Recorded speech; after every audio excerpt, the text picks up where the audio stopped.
Moving forward for today's conference, as all of you may have already know, our speakers today are really powerful and motivating, and most of them are previous or current international students or migrants. All that just show how much of a change maker international students are in the community.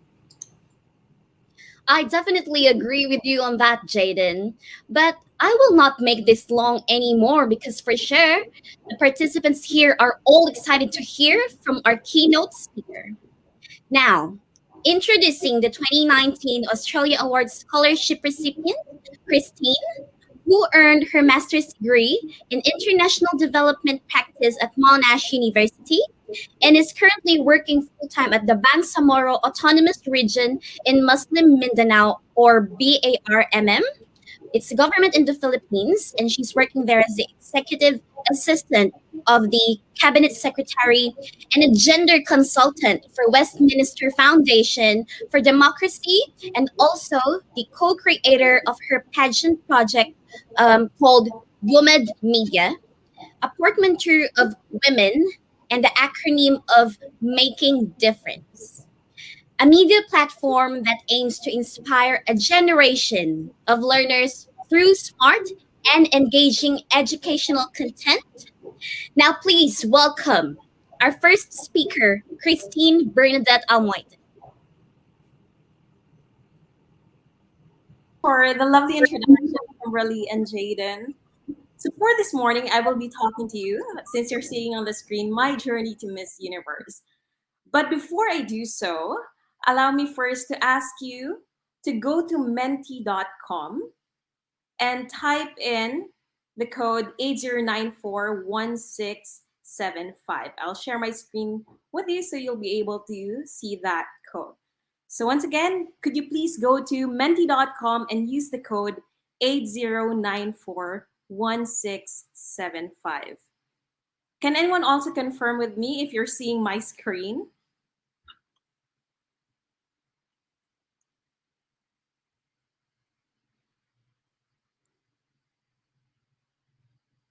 All right.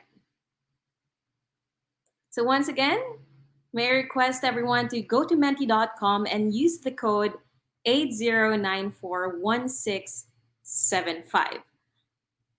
So before I proceed with my presentation, let me ask you one question. Actually, this is going to be two questions. But for my first question is, what do you want to be when you grow up? Oh, I'm seeing a lot of people have already typed in their answers. So community leader, education entrepreneur, a better person, social entrepreneur, political entrepreneur, role model for my kids. Wow, we're seeing a lot of really good dreams back when we were younger. An accountant, a content creator, I suppose, a change maker. You also saw yourself to be successful growing up, a lawyer, an impactful person. I want to be successful, an influencer, a pilot, management consultant. We're seeing also the ambassador at the UN, a tycoon, education entrepreneur, happy. Oh, I love that. Happy, traveler, teacher, a writer. We also want to be healthy, expert in cybersecurity. So we're seeing a lot of dreams back when we were growing up. For my next question, we're adding up a fashion designer, a lot of things, psychologist, to be a businessman, crime scene investigator. We're also seeing chef, a villa by the beach owner. Oh, this is giving me beach vibes, summer vibes in Maldives. An industry leader, management consultant, policeman, author, orator. So a lot of different things, a singer as well. Now, for my second question, were you able to achieve your dream? So it's between a yes and a no.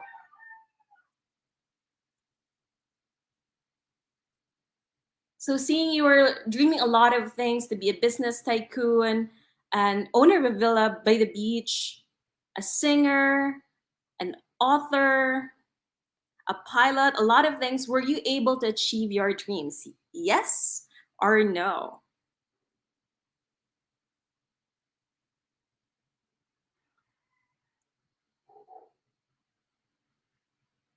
So we're seeing on my screen, I'm seeing 14 yeses, 11 nos, but we're still adding up some numbers.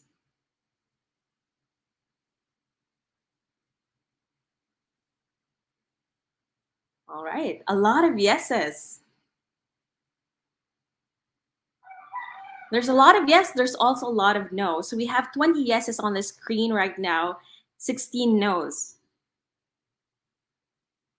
All right, so we're seeing a lot of dreams that have been put into reality. So when they were younger, they were dreaming of becoming a singer, an author, a business tycoon, entrepreneur, to be a role model for their kids, and a lot of things. And I'm really happy that you were able to achieve your dreams. For the no's as well, I believe there's always a redirection in our journey. So you might be asking, why did I ask you all these things? Once again, as you've seen earlier, as introduced by Kimberly, my topic is all about my journey to Miss Universe. When I was 13, my teacher asked us to write in a sheet of paper, what do you want to be when you grow up? And I wrote, I want to be the next Miss Universe. I'm not sure if many of our participants today also dreamt the same dream as I do, but that was my dream when I was 14. I want to be the next Miss Universe. So the next day, when our teacher came to class, he told everyone about what my dream was. So when he said, "Oh, Christine wants to be the next Miss Universe," and everyone laughed. I was so ashamed, and at that time, I felt like, Earth, please swallow me right now. I was thinking about that, and this meme perfectly captures what I felt back then. So here it is. This is my journey to Miss Universe. It actually took me quite some time to reflect on my dream, why I wanted to be Miss Universe. If you grow up in the Philippines or know a Filipino, you will come to know that apart from boxing, which we are really known for, the other great Filipino obsession is beauty pageants. Our country hosts more than 300,000 beauty pageant contests every year and in every imaginable category for men, juniors, seniors, disabled people, for the LGBTQIA plus community, pregnant women, prisoners, and so on. So the opportunity is really vast in the field of beauty pageantry. But for many Filipinos, they're also looking for qualities. So this person could represent the country in an international stage. So a Miss Universe title holder must be one, beautiful and charismatic. Two, she has to be tall. There used to be a qualifications on the height on Miss Universe. You have to be at least 5'6" or 5'8" in height. But that's removed now. She also has to be white or she has to have fair skin. And last but definitely not the least, she has to be smart. And as a teenager, unlike my peers, this is an expectation versus reality moment. So this is what people expect for people who dreams on becoming a Miss Universe or who dream on becoming Miss Universe. But my reality is this, a facepalm moment. Because as teenager, unlike my peers, I was small, I had the darkest skin in class. This primarily because I come from a multiracial background and I was overweight. And all these things I realized when I was growing up that these things, these qualities, this expectation of what a Miss Universe should look like stems out from a problematic system not only the Philippines has, but in every part of the globe. As we all know, there's always this societal standard to beauty. I would always recall people were saying, "You're beautiful, but," and then in sentences, there's always a but or if only in every sentences or in every sentence. "You're beautiful, but," and I also recall this guy who would love to date me. He said in high school, "I would love to date you if only you lost some weight." And I didn't think at 14, I didn't think expensive back then. Because when you're a teenager back on our days, especially when you live in a very conservative state. I live in the Muslim sexist and misogynistic remarks were viewed as advice. Standing up for equality and women empowerment were also not a thing back then because it was not taught in school too. So my insecurities got the best of me. My consolation was just I was the smartest in my class, as my teacher would say. Although that's a compliment for myself, I figured that wasn't enough. I didn't know where I would fit in because high school was such a hellhole. And it was also heaven for many bullies. So, going back to my dream on how to become a Miss Universe, I realized and I came up with this simple equation or logic on becoming the next Miss Universe Philippines. First, I have to be fit, but I am overweight. Okay, here's what I'm gonna do. I'm gonna play sports. So I could be the next Miss Universe. But when it comes to sports, I have to think of a certain sport for me to excel. How about volleyball? Oh, this is a no actually because there's too much exposure in the sun. A Miss Universe has to be white or have to have fair skin. So volleyball is a no-no. How about badminton? I like the idea because they play in a closed space where you're not really exposed to the sun, but a lot of people are playing badminton already. So that's a no again. And I was thinking, how about taekwondo? This would work, but I know this would hurt as well. So, no. Oh, here's a brilliant idea. I watched the TV, and I saw Serena Williams play. I'm gonna play tennis. So, yes, tennis it is. And also, how to become a Miss Universe, you have to be smart. But I'm an average person. So here's what I'm gonna do. I'm gonna join book clubs and read and read. And it came to a point that I read 5 books a day just to prove something that is actually useful in my career now. But back then I felt that was a useless behavior because I was reading books that I did not understand just to say that, oh, I've read 5 books today. There's also one qualification: you have to be beautiful, and beauty is very debatable, it's also subjective. But I know a simple way, an easy way to be beautiful. What I'll do, I'll learn Photoshop and a side of video editing too. But little did I know, my insecurities redefined me, both in a good and ugly way. When I learned and mastered Photoshop, I realized there is this dark truth behind perfecting my appearance.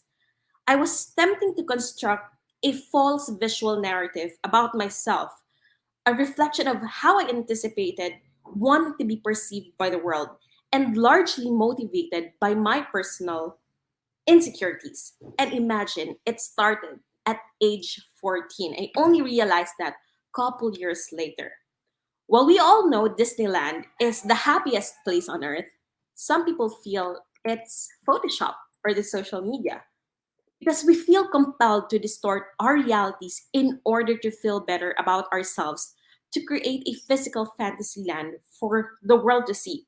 And that went and on for years without me realizing how it would impact my future. I was also living in a world that did not care of the issues that's happening around me. Sexism, misogyny, gender stereotypes, discrimination. I know it was happening. I just didn't care because it didn't really affect me. But something happened that actually made me who I am today.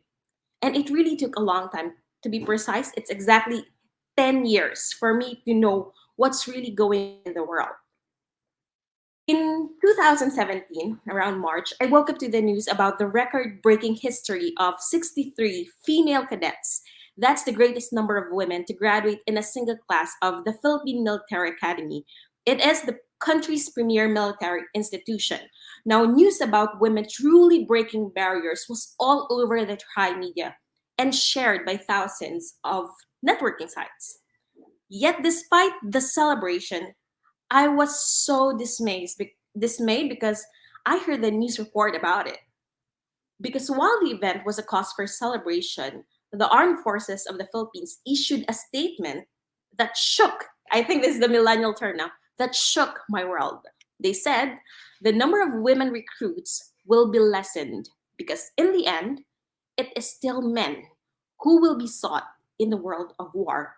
Now, this statement is so disheartening because this is so sexist and so misogynist. And at the time, in 2017, I did not realize what sexism and misogyny is all about. I had to Google it for it to for myself to really understand what it's all about. The 2017 batch of the Philippine Military Academy had a feat never before achieved by in history of the academy. Among the top 10, 8 were women, and the top notcher was a woman. So what I did was, this was my first reaction. I ranted on Facebook. I posted on Facebook, which was actually shared by many of my online friends. And this eventually led me to land a column to the Philippine Daily Inquirer. This is an English language newspaper in the Philippines on their young blood section. So when I posted it on Facebook, I thought, okay, my friends are going to see this because they're going to share it, but I have to go bigger for my voice to be heard. And what did I do? A lot of people are using social media, and a lot of people are still reading newspapers. So I wrote for the newspaper. I always knew I had a voice. It's just that the Philippine Daily Inquirer amplified it so many more people can hear my thoughts. Now, days after it was published, this guy, Antonio Lavinia, is a Filipino lawyer, educator, and environmental policy expert who served the government as policy advisor for years. My article reached to him, and then he sent it to the military academy, to the armed forces of the Philippines and the Department of National Defense, which later on led them to apologize and retract their statement. And they've also strongly stressed how gender equality is important to them.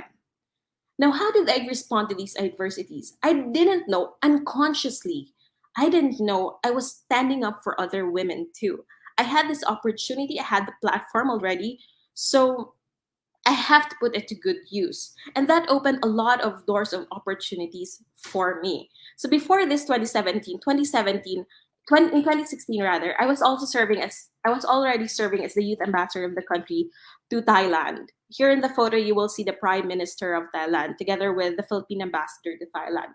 But that article, it opened a lot of opportunities for me because I was able to represent the country to the ASEAN summit, be the representative of the country as well to the UN conference. And it wasn't just about women's issues that I brought to the table, but also the issues of the youth sector, the indigenous people as well. And there are a lot of underprivileged individuals and underrepresented individuals that are yet to be heard.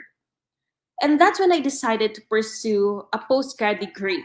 And I was thinking, where in the world would I get learnings who would champion gender equality? And I saw on YouTube the famous misogyny speech of Julia Gillard, and that really inspired me.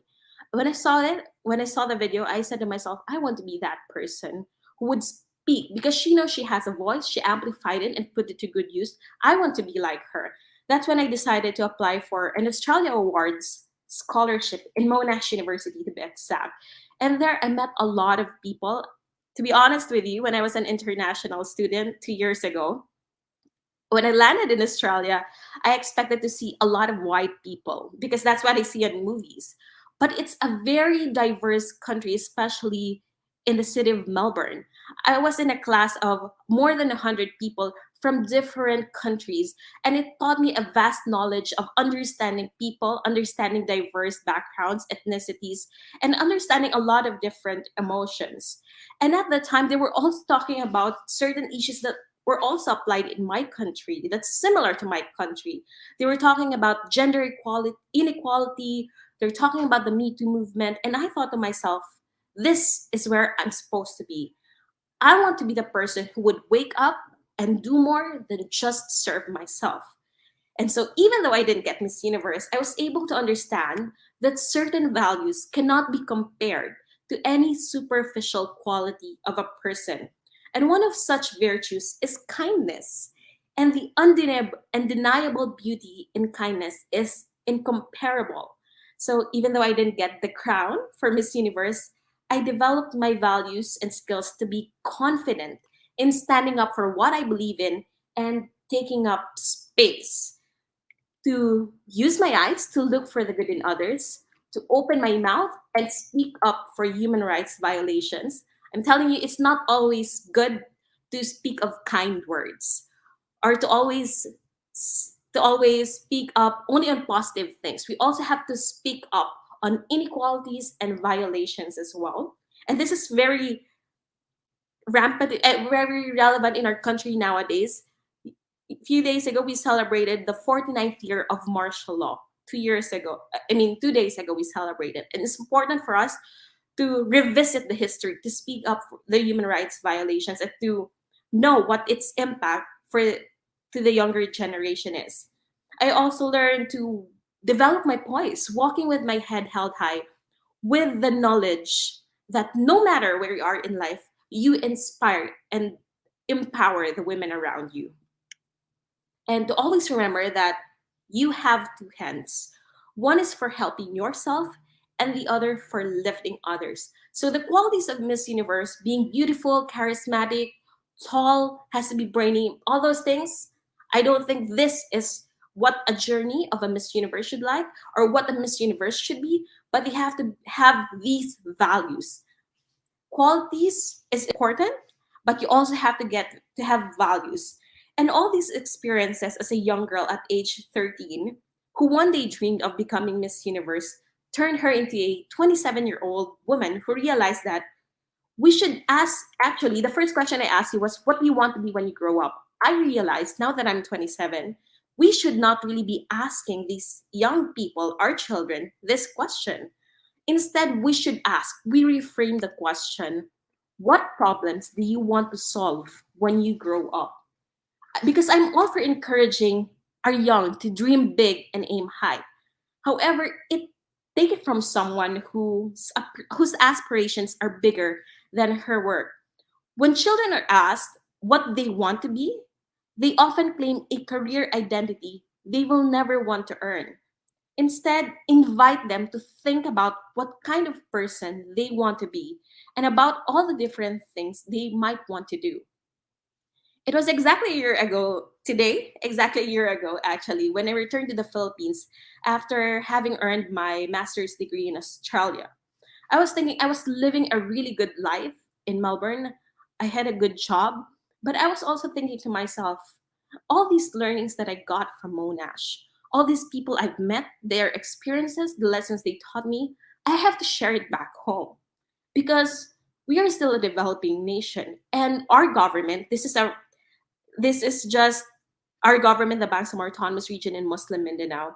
This has just been established 2 years ago because we had to change government from a democratic government. We have to be in a parliamentary system of government, because in the Philippines we have two kinds of government. One is the Philippine government. The other is the Bangsamoro Autonomous Region in Muslim Mindanao. It's an Islamic government. This is located in the southernmost region of the country because of the atrocities that happened decades ago. We have to establish a separate government, because this was not actually a demand, but this was needed by the Muslim people. And when I returned to my home country, I was fixing my stuff. And back when I was a teenager, I used to write and write. And at the same time, I always referred to myself as a scholarship kid. I survived high school, my undergraduate degree, and my postgraduate degree all through scholarships. And when I was applying for a scholarship in the US during high school, this was the question. This is actually a good framing of a question. Instead of asking us, what do you want to be when you grow up? They asked us, how do you see yourself 10 years from now? And this is what I wrote in August 25 of 2008. I will be 24 years old 10 years from now. And with the blessings of our Almighty God, by that time, I see myself as a successful career woman. I hope that I will deserve all the blessings I would have received. And in return, in my own little way, I could also share what I have to those people who, in one way or another, touched my life and made me what I am. I also see myself using my God given talents and influence in helping people in need. And I didn't realize I've actually achieved my dream. I've already saw myself 10 years ago. This is what I'm going to do. And I realized how important writing your dream is. Oh, it's actually making me quite emotional because I didn't realize, wow, at age 14, I wanted to be Miss Universe. And at the same time, I want to share all these things, the blessings that I've gotten to other people who probably made an impact on me or just a regular person.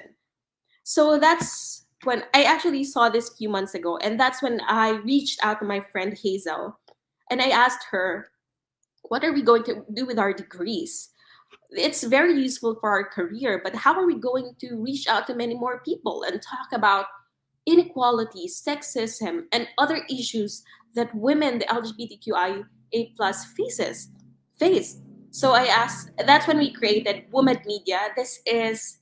A this is a portmanteau of women and the acronym Making a Difference, a media platform that aims to inspire a generation of learners through smart and engaging educational content.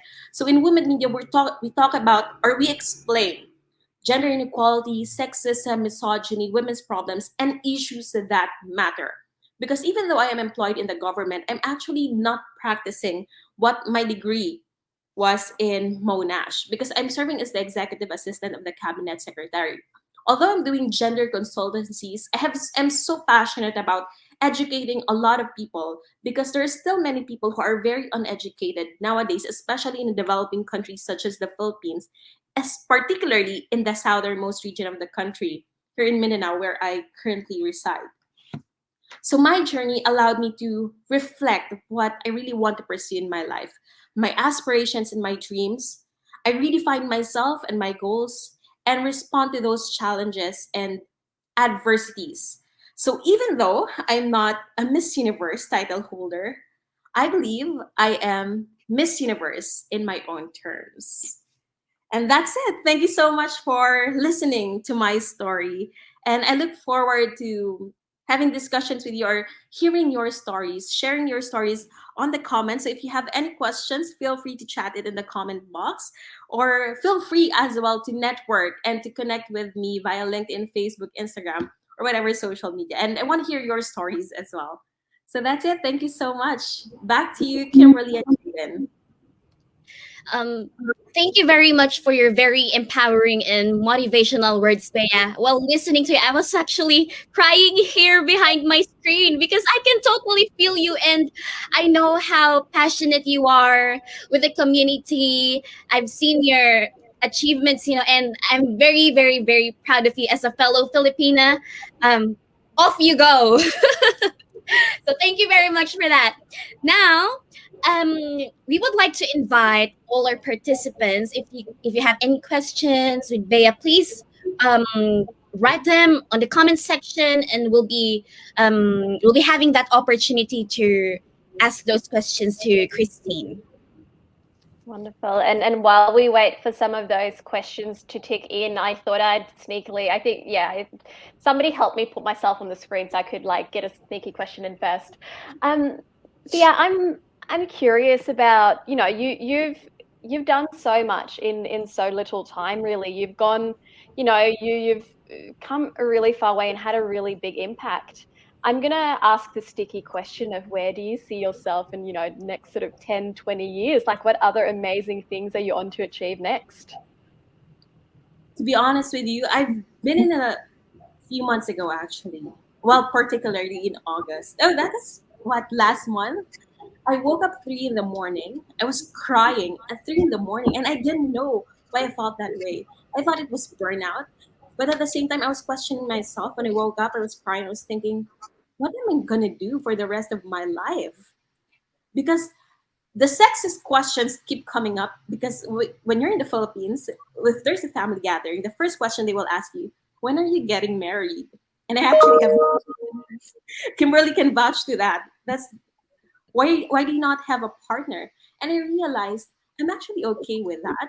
But I see myself, 10, 20 years from now, the same person that I was 14 years ago to touch some person's life. I remember this has always been my philosophy in life. I am a nobody, but I will be a somebody reaching out to those people who are in need. That's why I always say to always remember that you have two hands. One is for helping yourself and one is for lifting others. I think that has been my goal, whatever career I identify with. Yeah, wonderful. And such a, I mean, I guess I'm reflecting on this from my perspective as a psychologist as well. And then I guess the science really says that we are the happiest when we live in alignment with our values. And I guess what I'm hearing you say is that, you really found your core value, if you will, and you're sort of saying, Yeah. whatever I'm up to next, it's like, this is the thing that I want to live in alignment with, which is so lovely to hear. I shall conveniently pop myself off screen again and hand over to Jade and Kim to manage the rest of this Q&A. But thanks for having me on screen for a minute. Yep. So we have here a question from Tina Ann Taylor. Some people think Miss Universe promotes ridiculous beauty standards and disrespectful to women. What is your view on this? And since you talked about sexism and misogyny, do you think men have it easier than women? Thank you for that question. Wow. I feel this is like a beauty pageant, very beauty pageant question, but this is very realistic as well. I think it's very unusual to find a platform in the world where women are given the opportunity to lead and a place where their voices are amplified. I found that in a newspaper. But I think one of the few effective platforms, I believe, is the Miss Universe organization.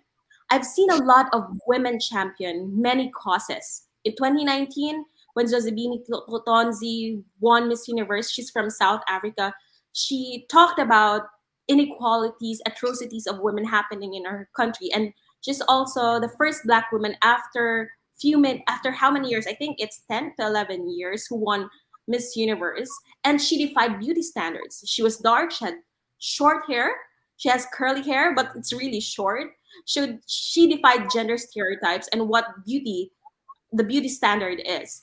There are also I've seen a lot of people also fight against numerous social injustices in the world, and these women have developed into leaders who are making a positive impact on the world with their voices.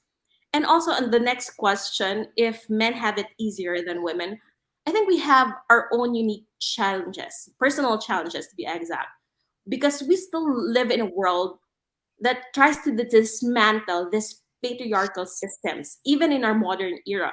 We talk about gender equality that we've achieved it, but can I ask you, Jaden and Kimberly, how many countries do you think have achieved gender equality? Just a guess. To be honest with you, I think most countries are still moving forward to accepting, gender equality, gender stereotypes, and I think it's kind of a challenge, especially that many women are becoming, powerful, becoming leaders, and I think there are still countries that are very, conservative about that.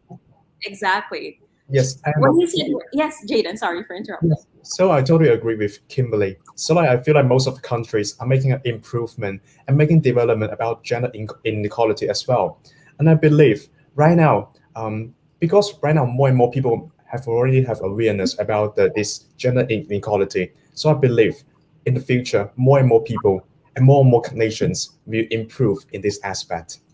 Yes, I agree. We're still moving forward. A lot of countries are still moving forward. But if we ask statistics, how many countries have achieved gender equality? You and women would say zero.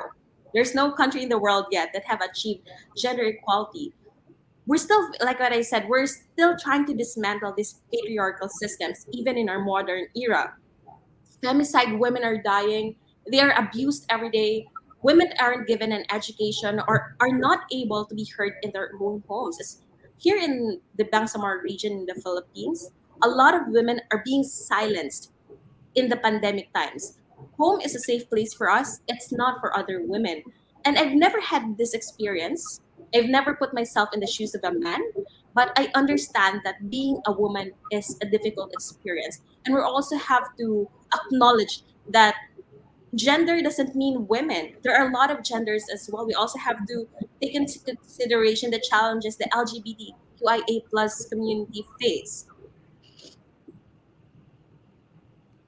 Thank you for that, Bea. And we have here Akihiro Ratnayake. What are your top tips for someone aspiring to make a change in a developing country? I think baby steps. When, Malala said that one pen can change the world, I believe in her. But it doesn't have to be really grandiose. When I'm, if Akihiro, if you're an international student, what I would probably, not really a tip, but what I would advise is to apply all your knowledge to your country or to a community where where you think you'd be able to make a change. And I realized that when I got the Australia Award scholarship, I had to stay in Melbourne for almost 2 years. We have the option to stay in Australia or go back home or other nations. And I was living a really good life in Melbourne. I've met a good friends. I live in a really good suburb. And my career trajectory was just so high. And I realized there's still an emptiness. And I think this is part of being a person as well. You don't really get to a possession of content. Sometimes when we achieve our dreams, we're still not content and we want to achieve more. And I was thinking to myself, like, I have to go back and I have to not only reach out to many people, but apply all your knowledge to for good. That's probably what I could get, what I would advise. Thank you, Bea. And we have here Sing. How important, from your experience, is it to surround yourself with those who support you while you're pursuing your dreams? I love that question. I love that question. And I'm going to answer that using Simone Biles' words. I love her.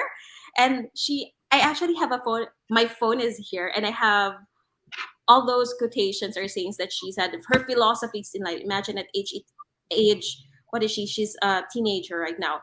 I'm going to answer your question, Sang, with her answer. She said, surround yourself with the dreamers and the doers, the believers and thinkers. But most of all, surround yourself with those who see greatness within you, even when you don't see it yourself. And I think that that perfectly answers your question. And I also realized when I was in high school, my best friend, she said, I don't need a lot of friends. And back then, I didn't really understand what she meant. And now I realize your circle might decrease in size, but it will always have a value. So surround yourself with those people who see greatness in you. Thanks for that, Bea. And I think that it's really important to know your circle, because these are the people who will support you in, achieving your dreams, supporting you in every step of the way. So, Bea, okay, we have a question from Anne Louise. I'll paraphrase a few of the questions. Okay. Yep. I'll paraphrase a few of the questions that will come in. How can we help men thrive through a feminist lens?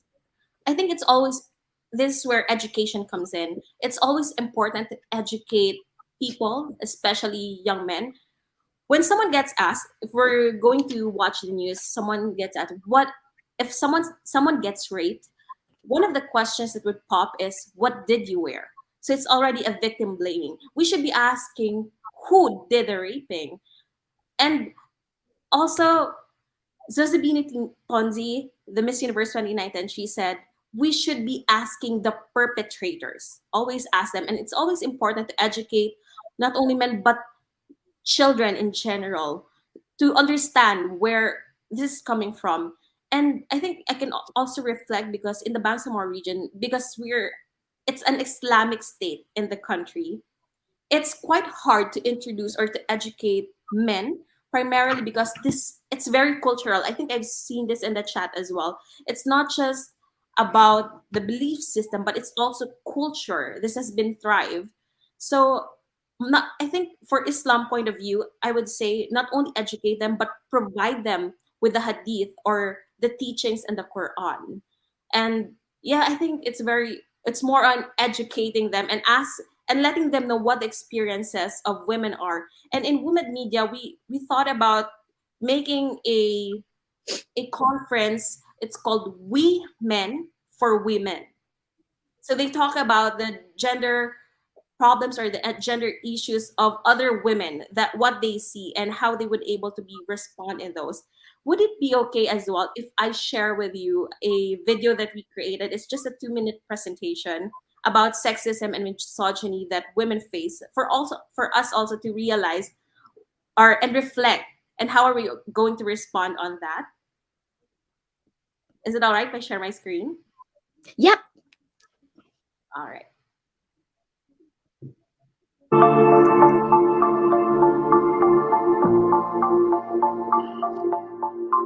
Huwag ka nga masyadong madrama. Hindi kaya ng babae yan. Inaaway ka niya kasi gusto ka niya. Napaka-bossy mo naman. Huwag ka nga masyadong pag-girl. Masyado ka kasing opinionala para maging babae. Babae ka, ikaw dapat ang maglilinis, ikaw dapat ang magluluto. Kasi trabaho mo yan. Ang moody mo naman. Nire-regla ka ba? Di ka marunong magluto. Di ka pa pwede mag-asawa. Bakit mo pala feminism? Okay lang ba sa asawa mo na mas malaki ang kinikita mo kaysa sa kanya? Pinastos ka? Ano ba kasi ang suot mo? Napaka-emotional mo naman. Uy, kailan mo planong magkaanak? Ano? Nakaplano magkaanak? Single ka pa rin? Mas maganda sa babae kapag hindi naka-makeup. Masyadong maikli ang suot mo. Magpalit ka nga. Naglilipin kayo? Mas maganda ka kung nakamiskita. Ay, di na virgin. Ba't di mo siya iwan? Intindi mo na lang. Mas nauna tayo nagpamature mga babae. Single mom ka. Nako, sayang ka. Always the bridesmaid, never the bride. Uy sis, magayos ka nga. Gusto mo iwanan ka ng asawa mo? Ang lakas mo kumain para sa isang babae. Engineering? Di ba panlalaki yan? Hindi bagay sa babaeng umiinom. Parang di babae kung kumilos. Matino ba yan? Panay pa sexy mo alam niyan eh. Kupadera. Mga babae talaga. Lahat na lang may reklamo. Okay lang sa'yo na stay at home mom ka lang? Bakit di mo gamitin ang apelyido ng asawa mo? Ang ganda mo sana kung hindi ka na napabayaan sa kusina. Maganda kasi siguro ng kabataan. Nawawala ka na sa kalendaryo. Mag-asawa ka na. Pasalamat ka nga at sinusutan ka pa. Maganda ka lang kasi maputi ka. Parang di babae kung tumawa. Babae siguro ang driver. Mas maganda ka kung nakangiti ka. Huwag ka masyadong career-oriented. Hindi ka magkakajowa niyan. Malamang may intimidate sila sa'yo. Kailan ka magpapakasal?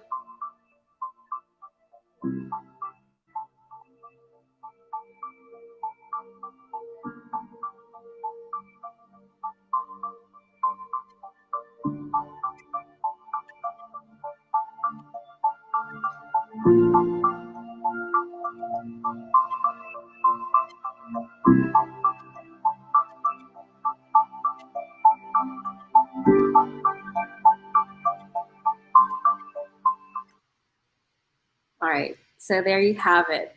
Which is why I always say it's really important to educate people, especially now that a lot of people are visual learners. We're being online for the past, almost 2 years now. So I think that's the way to go to educate people. Yeah, and I think it all comes down to history, having that stereotype that the gender roles for women are expected to be submissive, and men are expected to, do all the work and other, let's say, the patriarchal things that they say. So, one more question, if that's okay, Christine. There you go, from Gary Lee. Keen to get your thoughts on the view that women don't always support other women, which can also apply to not all diverse leaders support other diverse leaders. What are your thoughts, Christine? I actually agree on this. And I've said the Ray Havik report in Ireland this was actually said that women don't always support other women. And I think it also comes from a place of insecurity. And there's also, I forgot this term already, but aside from insecurity, there's also one reason that they said. But I think I'm going to just say this from my experience. When I was younger, I don't really support the idea of supporting other women, primarily because I feel intimidated by them. So it's always safer for me to have a competition to other sexes. And I don't really see supporting women as a valuable tool on how it would influence my life. And I think this is very similar to other people because we come from a place of insecurity. We're also being taught of hatred as well. Because I think one interview in CNN said racism is you're not being born racist, you are taught to be racist. And I think this is exactly that. We're taught to hate. And I think yeah, on getting my thoughts, yeah, women do support other women. I actually agree with this because I've experienced this, and we have always have our personal bias. So it stems from not only from a patriarchal side. We can't always say patriarchal society, but the kind of environment we grew up in. Thanks for that, Bea. Now, on to our last question to you for today.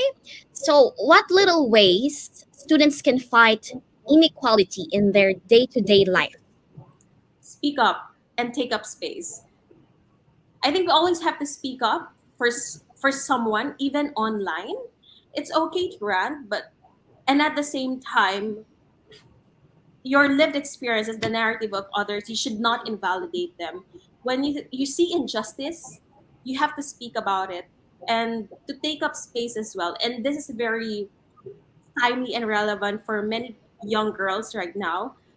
I love Zozibina I've always been mentioning her name for the past few minutes when she said young girls should be taught leadership, not not because they were not given opportunity, but because women are labeled not strong and a lot of things, those sexist remarks, they are not really given the opportunity because they are labeled as something. So it's important to take up space, be part of the decision making table. And if there's no space for you, I forgot who said this.